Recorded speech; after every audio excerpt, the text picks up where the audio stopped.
A gente vive momentos de aprovações. Aprovação para tudo quanto é lado e hoje foi mais uma. A PEC dos precatórios passou no Senado, agora volta para a Câmara. Quem acompanhou tudo por lá foi o Márcio Rocha, tá ao vivo aqui com a gente. Márcio, boa tarde, tudo bem? Oi, Cris. Oi, pessoal. Todo mundo, tudo bem aí? Boa tarde para vocês, boa tarde a todo mundo. Pois é, e depois que foi aprovada, né, em 2 turnos aqui no plenário do Senado, a PEC dos precatórios agora precisa ser analisada mais uma vez pela Câmara dos Deputados antes de ser promulgada aqui em uma sessão do Congresso Nacional. Isso porque o texto original, que foi aprovado pelos deputados, foi modificado pelos senadores e aí, dessa maneira, precisamos de uma nova análise dos deputados.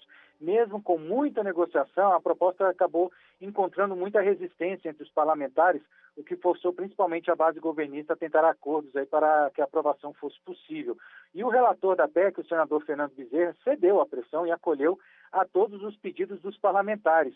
E isso ficou confirmado no placar de votação nos 2 turnos, né? Mais de 60 parlamentares votaram a favor da proposta. Entre essas alterações estão as seguintes: o novo limite máximo para o pagamento das dívidas da União, que já foram reconhecidas pela Justiça, que passou de 2036, né, no ano de 2036 para 2026, e a retirada do trecho que trata das regras para a securitização da dívida ativa. Além disso, Fernando Bezerra também cedeu na questão do Fundo de Manutenção e Desenvolvimento do Ensino Fundamental e de Valorização do Magistério, o Fundef.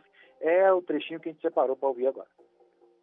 A única coisa que ficou fora do teto por decisão do Senado Federal são os precatórios do Fundef. O resto está mantido no subteto e feita a hierarquização para os pagamentos de RPVs, de idosos, deficientes e precatórios alimentícios.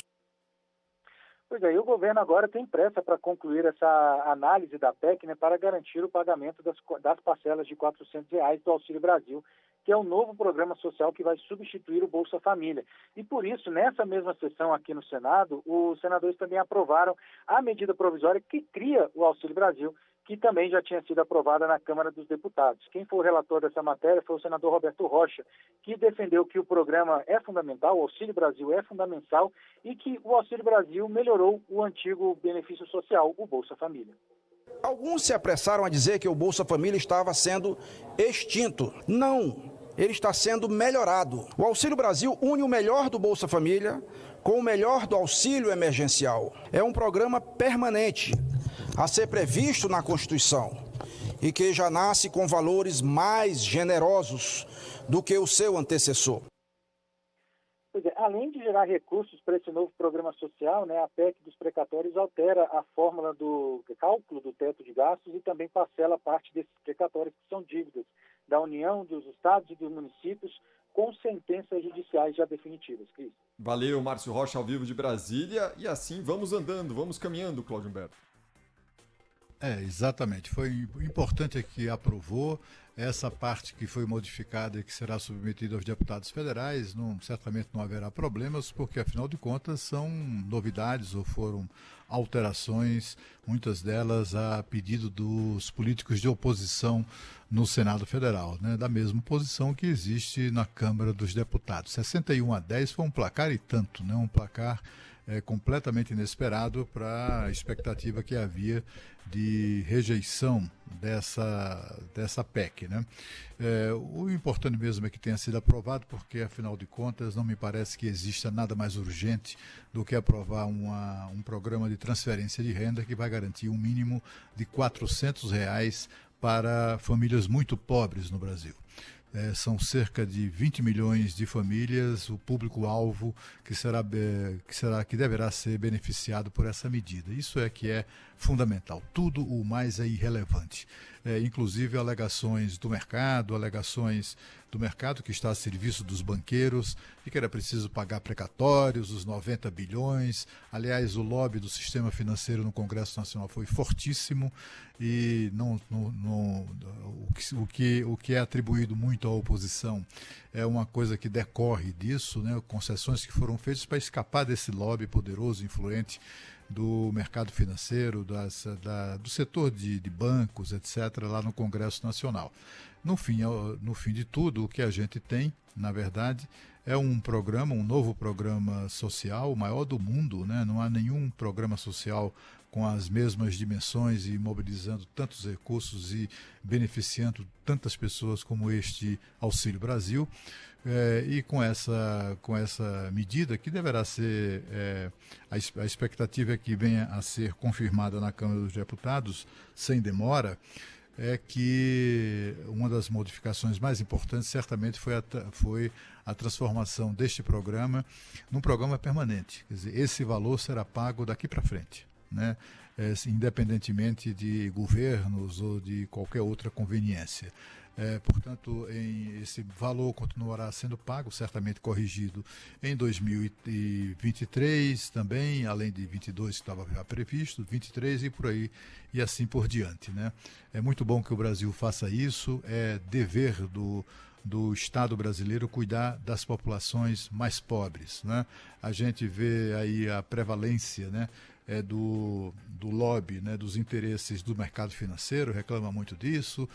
Precatório não, aí pode furar teto, pode pintar e bordar, não tem nenhum problema, né? Eles não fazem nenhuma restrição a isso, não tem nenhuma recomendação de cuidados com o teto quando se trata de atender os interesses do mercado financeiro e dos banqueiros.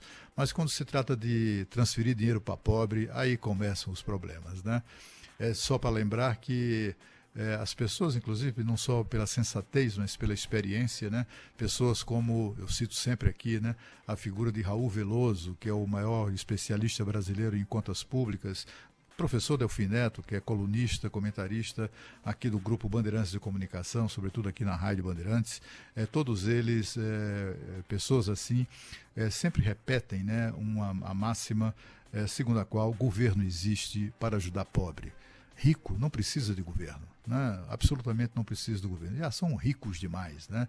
Inclusive essa gente aí do mercado financeiro tão mal-humorada, é gente que todos os dias faz a pregação do caos, aposta na crise para comprar ações, por exemplo, na baixa e vender na alta. Quem sabe no dia seguinte, quem sabe no mês seguinte, na semana seguinte, no ano seguinte, mas eles vivem disso. E, portanto, a gente tem que ignorar esse tipo de pressão, porque, afinal de contas, enquanto eles estão ali estribuchando porque querem os 90 bilhões à vista, tem aí milhões e milhões de brasileiros que passam fome. Isso é inaceitável num país como o Brasil. Portanto, é bom esse dinheiro, inclusive, a ser gasto pela União no pagamento dos R$400, grande parte desses recursos voltam para os cofres públicos, sejam eles municipais, estaduais ou federais, por meio de imposto, né?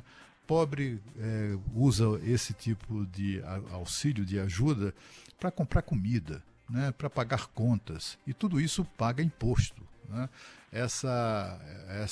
O pagamento desse valor vai turbinar, sobretudo, aquele Brasil profundo, aqueles municípios mais distantes, né, cujas economias estão muito, em larga medida, centradas ou dependentes já a essa altura de programas sociais.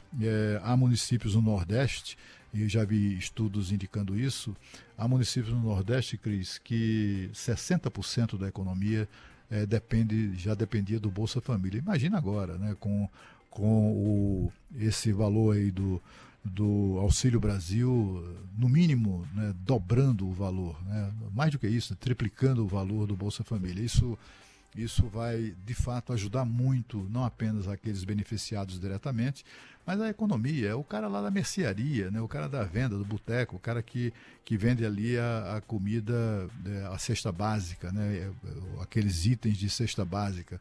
É exatamente isso tudo isso que acaba sendo favorecido por essa questão. E esses caras do mercado, os banqueiros e tal, que não estão nem aí para o povo, né? Sobretudo para quem é pobre, porque não são clientes deles, né?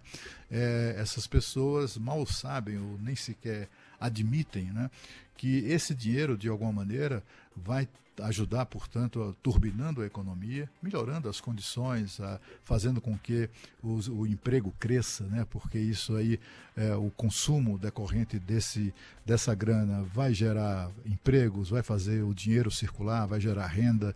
É muito bom para o país que o Congresso Nacional esteja adotando, avalizando essa medida e até melhorando, né? Tornando-a mais